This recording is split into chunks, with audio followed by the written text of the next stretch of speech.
Hyderabad metro రైలు ప్రాజెక్టులో అతిపెద్ద మార్పు చోటు చేసుకోబోతోంది. ఇప్పటి వరకు ఎల్ఎన్టీ సంస్థతో కలిసి ప్రభుత్వ ప్రైవేటు భాగస్వామ్యం కింద నడుస్తున్న మెట్రోను ఇకపై పూర్తిగా ప్రభుత్వమే నిర్వహించాలని నిర్ణయించింది. మార్చి నెలలోగా ఎల్ఎన్టీకి ఇవ్వాల్సిన మొత్తాన్ని చెల్లించి మెట్రోను స్వాధీనం చేసుకునే బాధ్యతను ప్రభుత్వం కార్యదర్శుల కమిటీకి అప్పగించింది. ఈ భారీ ఆపరేషన్ కు అవసరమైన రుణాన్ని సమకూర్చేందుకు ఇండియన్ రైల్వే ఫైనాన్స్ కార్పొరేషన్ ముందుకు రావడం గమనార్హం. ఈ నెల 27న రుణ నిబంధనలు ఖరారు కానున్నాయి.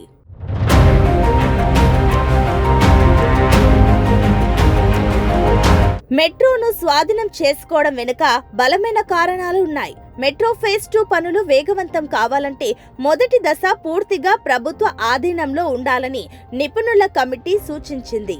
ఎల్ఎన్టీ సంస్థ ఇప్పటికే తాము రవాణా వ్యాపారం నుంచి తప్పుకోవాలని భావిస్తున్నట్లు లేఖ రాసింది. వేర్వేరు యజమాన్యాల కింద ప్రాజెక్టులు నడిపే రెవెన్యూ విభజనలోనూ నిర్వహణలోనూ ఇబ్బందులు వస్తాయని కేంద్ర ప్రభుత్వం అభ్యంతరాలు వ్యక్తం చేసింది. దీంతో భవిష్యత్తులో మెట్రో విస్తరణకు ఎలాంటి అడ్డంకులు ఉండకూడదనే ఉద్దేశంతో ప్రభుత్వం ఈ సాహసోపేత నిర్ణయం తీసుకుంది.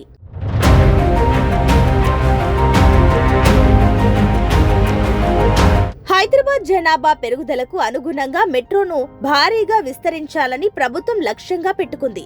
ఫేజ్ 2A కింద 76.4 కిలోమీటర్లు, ఫేజ్ 2B కింద 86.1 కిలోమీటర్ల మార్గానికి ప్రతిపాదనలు సిద్ధమయ్యాయి. దాదాపు 43,000 కోట్ల రూపాయల వ్యయమయ్యే ఈ ప్రాజెక్టును కేంద్రం, రాష్ట్రం 50:50 నిష్పత్తిలో భరించాలని భావిస్తున్నాయి.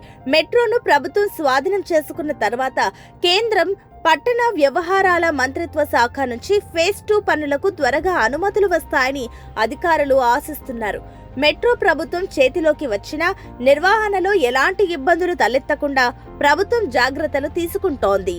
ప్రస్తుతం మెట్రోను నడుపుతున్న కియోలీస్ సంస్థతో ఒప్పందం 2026 నవంబర్ వరకు ఉంది.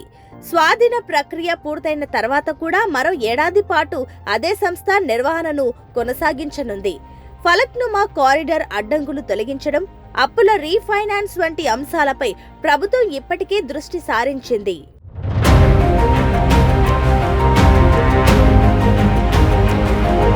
మెట్రో ప్రాజెక్టు ప్రభుత్వ పరిధిలోకి రావడం వల్ల సాధారణ ప్రయాణికులకు అనేక ప్రయోజనాలు చేకూరనున్నాయి.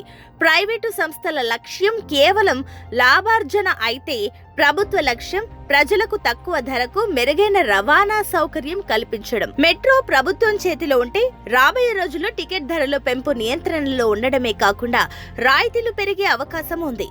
అలాగే సిటీ బస్సులు, ఎంఎంటీఎస్ మరియు మెట్రోలను అనుసంధానం చేస్తూ కామన్ మొబిలిటీ కార్డును అమలు చేయడం ప్రభుత్వానికి మరింత సులభం అవుతుంది.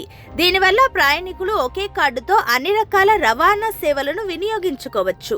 స్టేషన్ల వద్ద పార్కింగ్ ఫీజులను తగ్గించడం వంటి కీలక నిర్ణయాలు ప్రయాణికులకు ఊరటనిస్తాయి. ఈ మార్పు కేవలం యాజమాన్య మార్పిడి మాత్రమే కాదు, ఇది సామాన్యుడి ప్రయాణాన్ని మరింత సులభతరం చేసే గొప్ప ముందడుగు అంటున్నారు విశ్లేషకులు.